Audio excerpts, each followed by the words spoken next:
Welcome back to my channel. Don't forget to like and subscribe for the latest update and exciting content. Okay, nasunog po ang building ng DPWH. Ano po? Kung saan kasagsagan po ng investigasyon ngayon. Ang tanong, may mga mahalagang dokumento bang napasama sa sunog? Atin pong alamin. Po Luzon, Visayas at Mindanao. Nasunog ang gusali ng Bureau of Research Standards sa isang DPWH compound sa Quezon City. Kaya pag-usisa ng ilang senador sa DPWH, posible bang may nadamay na mga sensitibong dokumento na may kinalaman sa mga flood control project? Itinanggihan Oh, posible bang may nadamay? Baka may nadamay. Dahil kasagsagan po ngayon ng investigasyon ng ICI tungkol sa mga anomalya. Baka po may mga dokumentong importante na siyang magiging ebidensya sa pagdinig ng flood control anomaly. Ano? na ahensya at nilinaw ng mga opisina at mga training room lamang sa gusali ang apektado.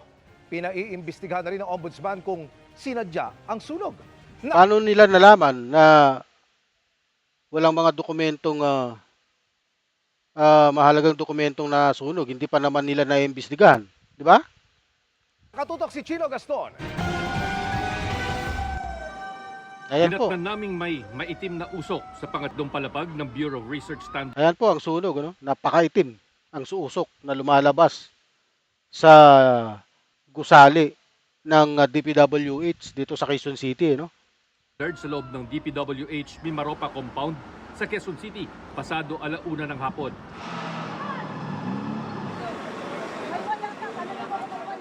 Gamit ang mechanized lift, inakyat yan ng mga bumbero para bombahan ng tubig. Binasag nila ang ilang bintana para maipasok ang mga water hose.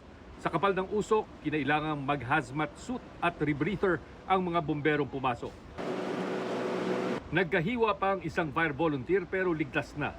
Umabot sa third alarm ang sunog na nirespondehan ng 66 na fire truck. Agad idiniklarang fire out ang sunog pasado 1:30 ng hapon. Pasalamat po tayo dahil wala pong mga major injuries pong nangyari, wala po tayong fatality po. Buti na lang walang mga nadamay na empleyado, walang casualty. Pero nakakasiguro po ba kayo na walang mga nasunog na mahalagang dokumento na siyang maaaring magamit na ebidensya sa pagdinig ng ICI?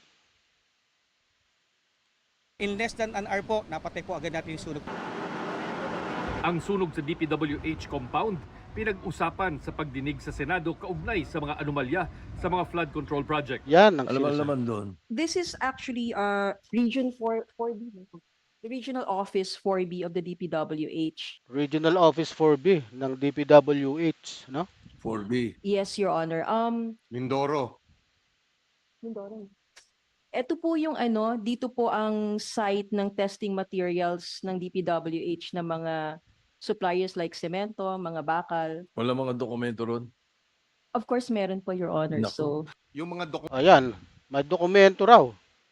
O, paano kayo nakakasiguro na hindi na sunog ang mga dokumentong mahalaga dyan? Ha? Kung mayroon man, siguro, yung soft copy nun, malamang baka nabasa rin ng tubig yung mga computer. Ha? Paano na? O sinadya ba ang pagsunog ng opisina ng DPWH dyan sa Quezon City? Kung kailan kasagsagan ng investigasyon sa anomalya ng flood control, masusunog, nakakapagtaka lang, ano? Komento ng regional office of the DPWH Region 4B is housed in that office. um, Well, A number. a number, but most of it naman po nasa database na ng central. Nilinaw kalaunan ng ICI Chairperson Andres Reyes na walang nasunog na may kinalaman sa flood control projects. As per record now, the burning in Quezon City does not involve flood control projects. But I did had a meeting with the Aba, siguraduhin nyo lang po dahil nakabantay ang taong bayan sa mga aksyon nyo. Nakabantay ang taong bayan sa pagdinig ng ICI sa anomalya ng flood control at ghost project ng DPWH. Ha? Marami pong nasasangkot dyan. Ha? Kaya pipigilan nila pipigilan nila upang mawala yung mga ebidensya. Ha? Ganyan yan. Ganyan kalawak ang sindikato sa loob ng DPWH. Ha? Napakalawak po ng sindikato.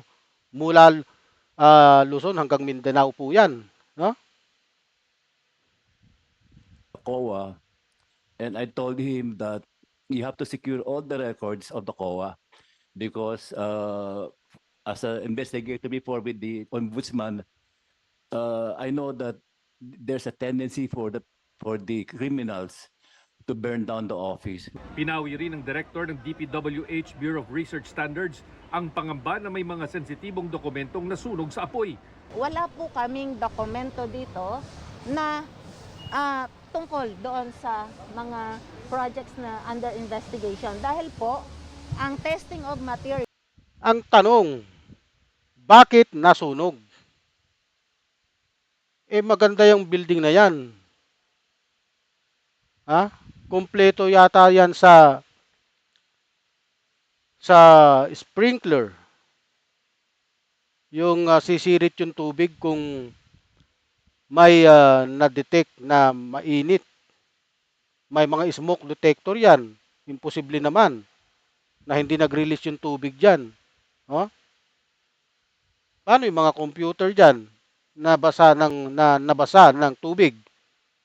Materials ng mga proyekto ng district engineering offices and regional offices ay sila ang nagko-contact. Ako po ang magpapatunay na wala po kaming dokumento na kaugnay dun sa mga iniimbestigahang proyekto. Yan din ang sabi ng DPWH sa isang pahayag. Ayon sa Ayan oh. The DPWH confirmed that no documents related to the ongoing investigation into the flood control anomalies wherein the Bureau of Research and Standards BRS building that caught fire in Quezon City today. WHBRS, bagamat naatasan din sila na tumulong sa pagtesting ng mga construction na sangkot sa mga umano'y ghost project, hindi pa raw ito nasisimulan. Ang ombudsman, inutusan na ang National Bureau of Investigation at BFP na imbestigahan ang insidente at alamin kung aksidente lang o sadyang sinunog ang mga apektadong opisina at records ng BRS. Para sa GMA Ngayon, kapag napatunayan yung pagkasunod yan arson, ipakulong nyo kaagad kung sino yung mga sangkot dyan. Bilisan nyo ang investigasyon, siguraduhin yung walang nadamay na dokumentong mahalaga na maging ebidensya sa pagdinig ng ICI dahil napaka-importante po niyan, nakabantay po ang taong bayan sa mga investigasyong sinasagawa ng ICI. Naggalit ang taong bayan, kailangan pong malaman kagad kung ano ang naging sanhi ng sunog. Kung ito ba'y sinadya o hindi sinadya. Okay. Ano po ang inyong komento? Huwag niyo pong kalimutang mag-like and subscribe sa aking munting channel. Okay, hanggang dito na lang po. Marami pong salamat sa inyo. Mabuhay po kayo.